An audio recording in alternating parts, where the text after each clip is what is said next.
Today I'm going to be getting a little bit more practical, talking about meal prep.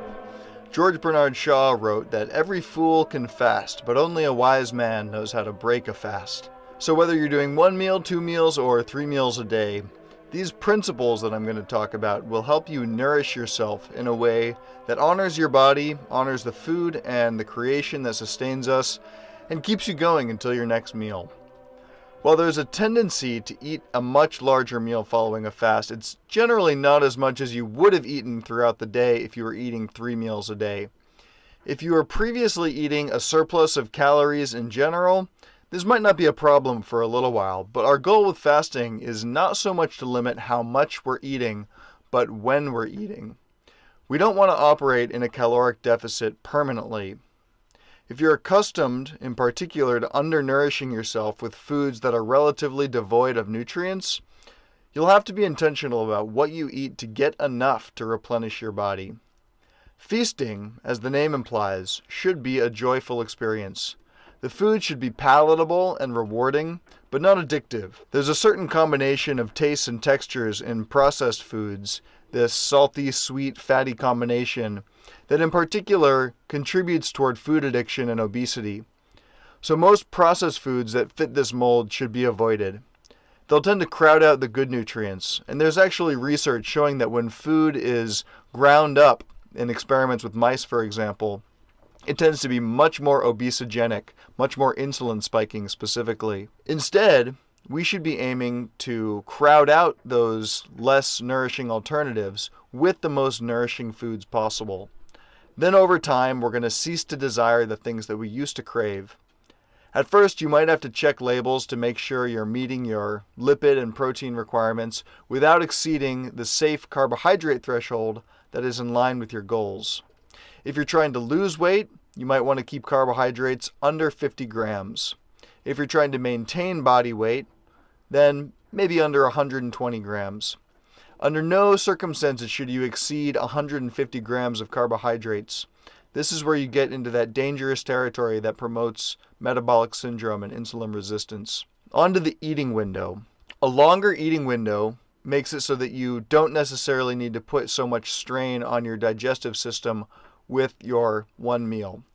If you are getting into longer fasts and eating 1 meal a day, you don't necessarily want to immediately rush into 2,000 plus calorie meals.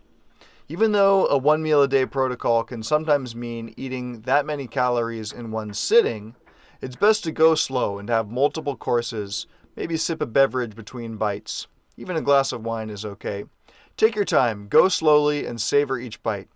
You can think of it as a kind of eating meditation, an exercise in gratitude.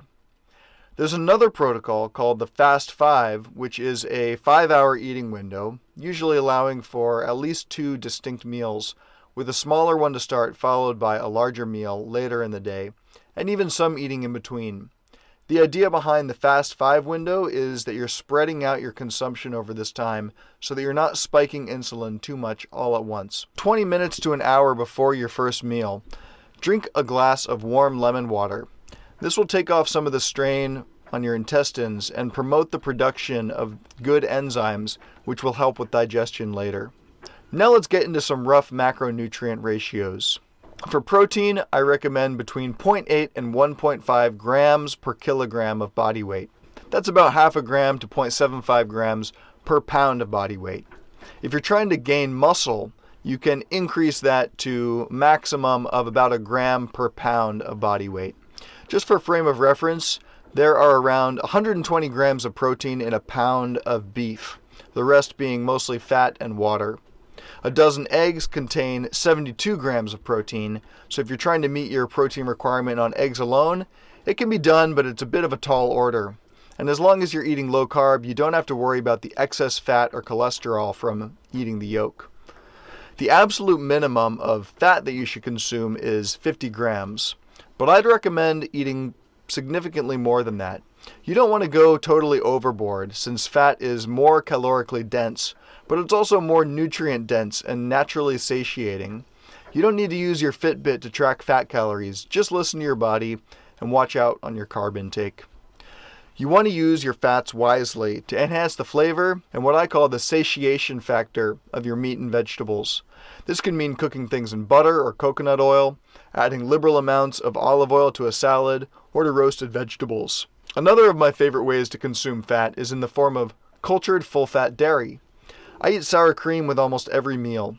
You can mix it with hot sauce and other flavors to make a simple creamy sauce to pair with just about any meat or vegetable. If you're not eating dairy, you should still aim to have some cultured food on your plate, whether it's sauerkraut, kimchi, yogurt, or apple cider vinegar. These all contain enzymes that will help with the digestion process, breaking down your food into useful energy and building blocks to nourish you following a fast. Lastly, a quick note about salt. Salt has been demonized by health professionals, but if you look at the actual statistics, you're much more likely to die or get a disease from not eating enough salt than eating too much.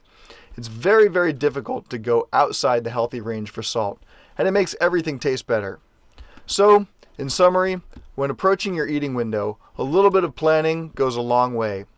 Go slow, be intentional, savor each bite, and if you need some inspiration for your shopping list, check out my Poor Man's Paleo Guide to Thriving on a Budget of $10 or less. I'm also including a link to a spreadsheet with a dozen or so nourishing OMAD meals. Try pairing a salad with a main course, and if you're still hungry after that, I particularly recommend trying out the chia pudding dessert recipe.